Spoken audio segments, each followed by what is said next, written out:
There is something called slave humility. So we have a lot of people that are humble, but from a slave perspective. And usually it is common with those of us who are, Christians, those of us who are religious people, so to speak.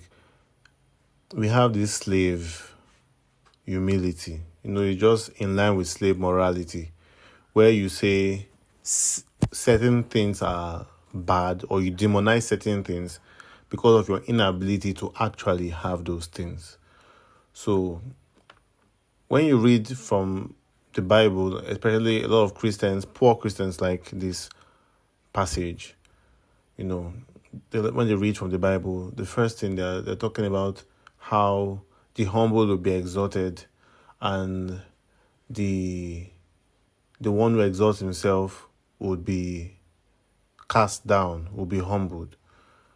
So then that makes a lot of people say, if they see a person who has achieved something and is boastful, let me not say boastful, well, rightfully boastful about it, or a person who simply is basking in the euphoria of achievement that he has truly achieved, they tell the person to be humble. They tell the person to hide that fact because it actually makes them uncomfortable. They're actually uncomfortable about this guy who is just feeling happy about what he has achieved. So that is where the vex is really coming from.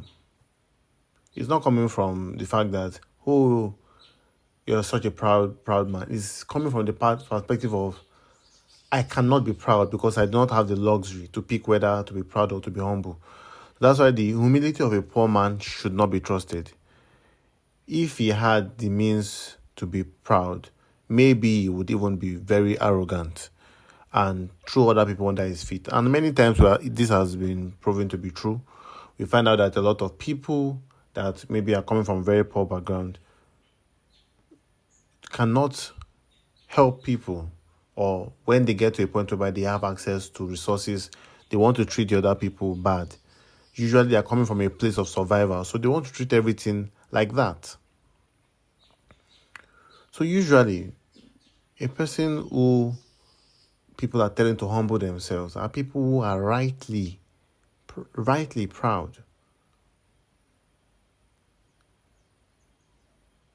They are enjoying a full actualization of themselves. So when people tell them that they are what they actually are what they are. And again, what will it hurt to call yourself by a name that you want to be called? People started calling me Emmanuel after my parents named me Emmanuel. Though many people see the Emmanuel from a perspective of, oh, he's a Christian, he's named after Jesus.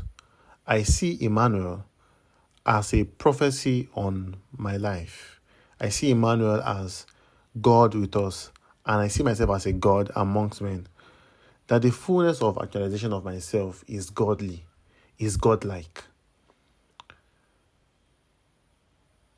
So I see myself as that Hebrew word echoes, that I am God with us, with people here. Because actually, man is supposed to be on a collaborative venture with creation or the source of all life. That source of all life, that idea of God, it should not be from a position of worship, but more from a position of collaboration. Well, those are my opinions, and you do not need to align with them.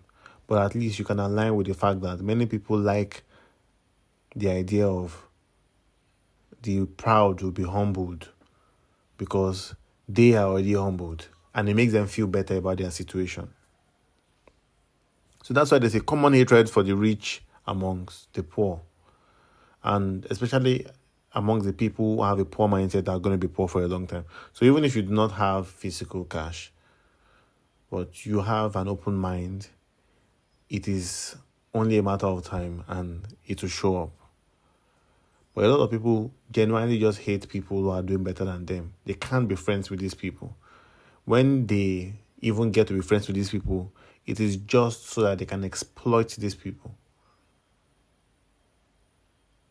So it is not proper.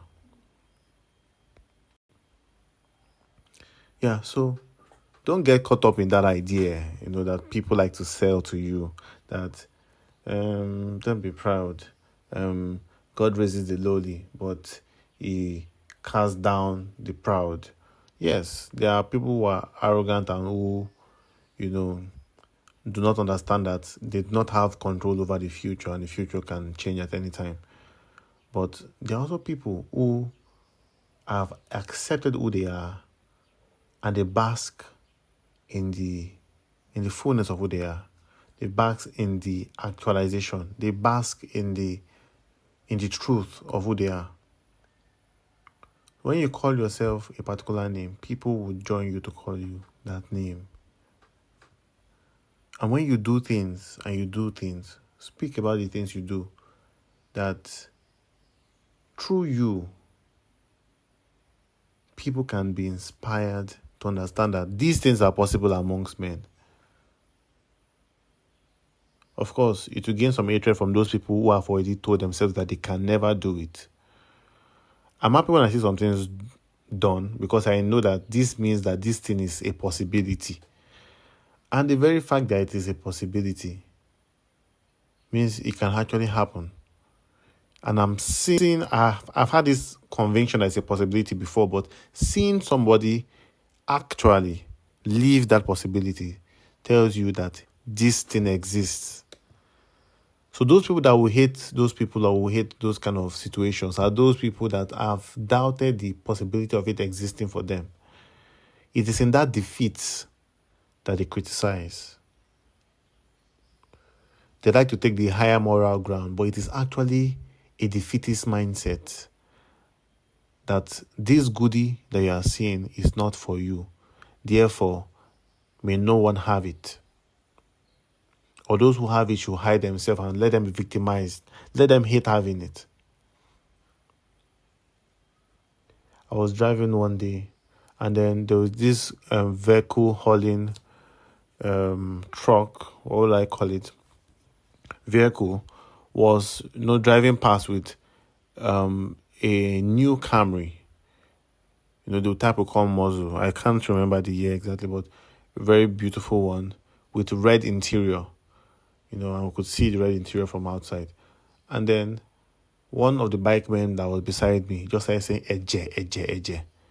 And eje in Yoruba means blood. I was like, what makes him think that what is blood about this? He said, can't you see the seats? They are red. That's a sign of blood and blood money.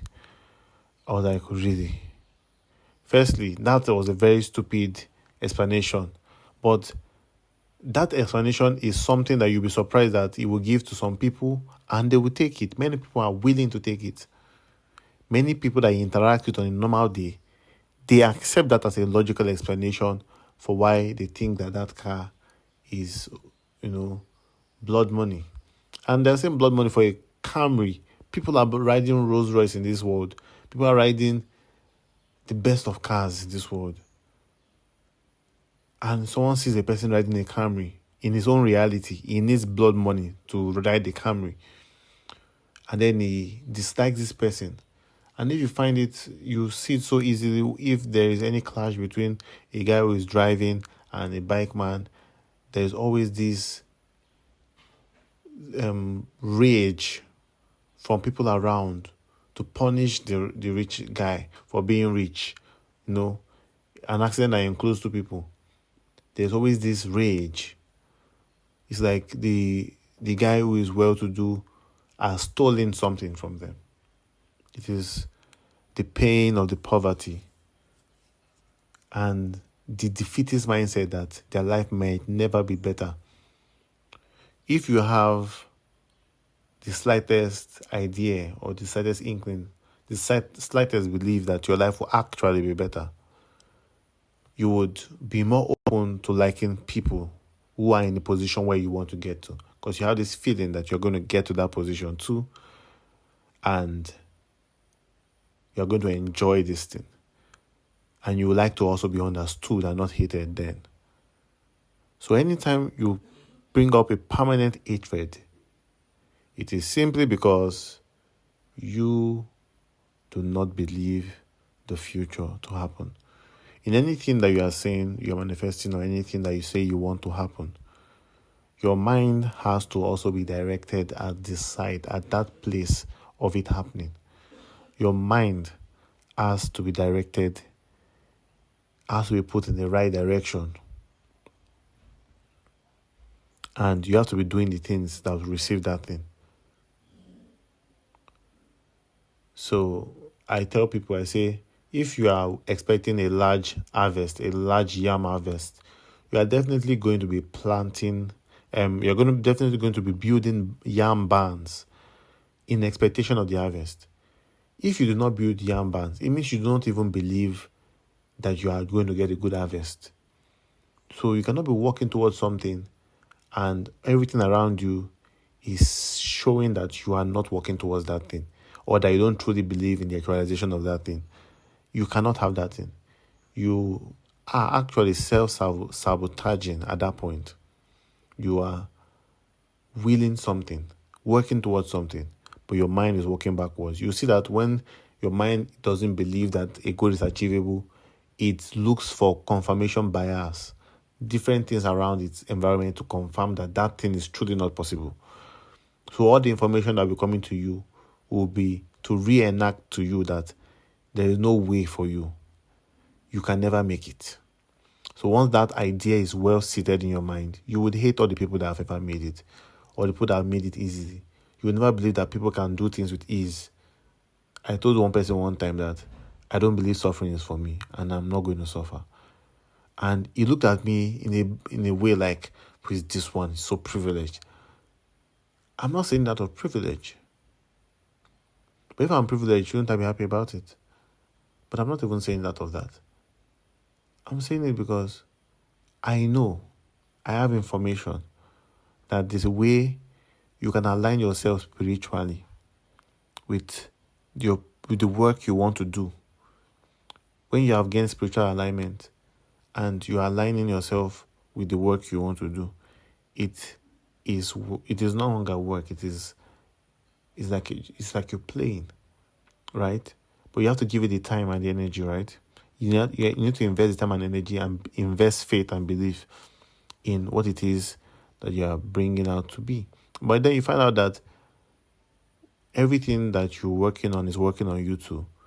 And when the dividends start to come, people will say, you're making this much money from doing just this. Just do some people look at Sabinus and say, waiting this one, they won't crack, say when they make so much money. It's really not so funny. Yes, Sabinus is not so funny. It tries sometimes, but sometimes I just feel like, which one is all this fully short, 5 second skits that he's making? Many times, I don't feel him, but I bless the genius behind him, and I know that he has put in the time and work, and you will see that there were times when he was an upcoming guy, Mr. Funny, and then becoming what he is right now. But now he's doing what he enjoys doing and he's making money from it. And now it is the idea of getting whatever he wants to get with ease, because it was what aligns easily to him that he situated himself in. So you have to know what aligns easily to you. Some of us are not meant to be comedians. I'm not meant to be a comedian. I cannot say I want to start doing comedy. It is not aligned with me. It will be more work for me. I cannot compete with people like Sabinus because it is not work for those people. Those people, it is play done work or work done play. I don't know how to put it, but you get the jerk. They are spiritually aligned to these things, and you can see it when a person is spiritually aligned to certain things. Right. So that's it.